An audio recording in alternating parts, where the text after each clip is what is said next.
Hi friends, ఇది తిరుపతిలోని Shri Ramachandra mission meditation centre అండి. ఇది కపిలతీర్థం దగ్గర ఉంది. కపిలతీర్థానికి దగ్గరలోనేనండి ఇది. చూడండి, మెడిటేషన్ సెంటరు.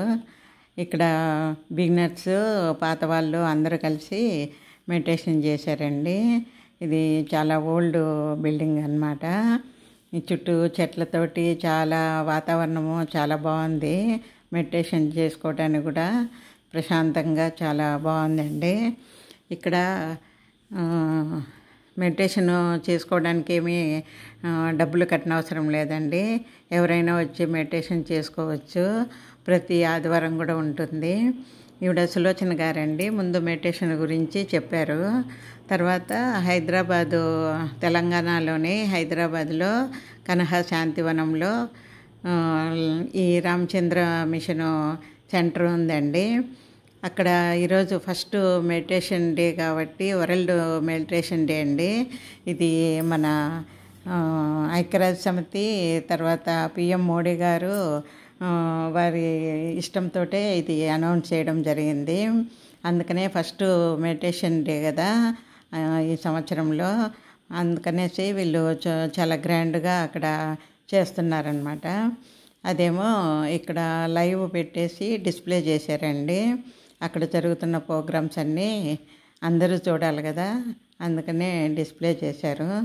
అక్కడ కూడా మెడిటేషన్ చేయించారు. ఫస్ట్ మన జాతీయ గీతం జనగణమన పాడేసి తర్వాత ఈ మెడిటేషన్ చేయించారు. ఇక్కడ సెంటర్లో కూడా మెడిటేషన్ చేయించి తర్వాత ఈ ప్రోగ్రామ్స్ చూడడం జరిగింది. ఇది అసలు ప్రపంచంలోనే చాలా పెద్ద మెడిటేషన్ సెంటర్ అండి. కనీసం అక్కడ 1,00,000 మంది కూర్చొని చూడగలిగే అవకాశం ఉంది. అలాంటి సెంటరు ప్రతి ఒక్కరూ వెళ్ళి అక్కడ చూడడము, మెడిటేషన్ చేయడము చాలా మంచిది. మెడిటేషన్ వలన చాలా జబ్బులు కూడా తగ్గాయి అనేసి ప్రూఫ్ ఉందండి. అందుకనేసి ప్రతి ఒక్కరూ, చిన్నపిల్లల దగ్గర నుంచి పెద్దవారి వరకు ప్రతి ఒక్కరూ మెడిటేషన్ చేసుకోవడము చాలా చాలా మంచిది. మా నాన్నగారు కూడా చిన్నప్పటి నుంచి మేము చిన్నప్పటి నుంచి కూడా మా నాన్నగారు మెడిటేషన్ చేసేవారు. మా నాన్నగారికి అసలు ఏ జబ్బులు ఉండేవి కాదండి. ఈ మెడిటేషన్ వల్లేనేమో మార్నింగ్ ఈవినింగ్ కూడా చేసుకునేవారు. చాలా బాగుంటుందండి మెడిటేషన్ చేసుకోవడం వల్ల. అందుకనే ప్రతి ఒక్కరు కూడాను మెడిటేషన్ చేసుకోవడము ఆరోగ్యానికి చాలా మంచిది. మీరు కూడాను, ప్రతి ఒక్కరు కూడాను మెడిటేషన్ చేసుకోండి. వీళ్ళు మెడిటేషన్ చేయించడము ప్రతి స్కూలుకు, ప్రతి కాలేజీకు, యూనివర్సిటీలకు కూడా వెళ్ళి చెప్తూ ఉంటారండి. ఎలా మెడిటేషన్ చేయాలి, మెడిటేషన్ వలన లాభాలు ఏంటి, అందరూ ఎందుకు మెడిటేషన్ చేసుకోవాలి అనేసి వివరంగా చెప్తారు, మన చేత చేయిస్తారు. ఇది అందరూ చేసుకోవడం వల్ల, అందరికీ ఆరోగ్యంగా ఉండటం వల్ల అందరికీ మంచిదే కదా. అందుకనేసి అందరూ కూడాను మెడిటేషను చేయండి. గవర్నర్ గారు వారి సతీమణి కూడా వచ్చారండి. ఇక్కడికి ఆహ్వానించారు. అందుకని వాళ్ళు కూడా రావటం జరిగింది.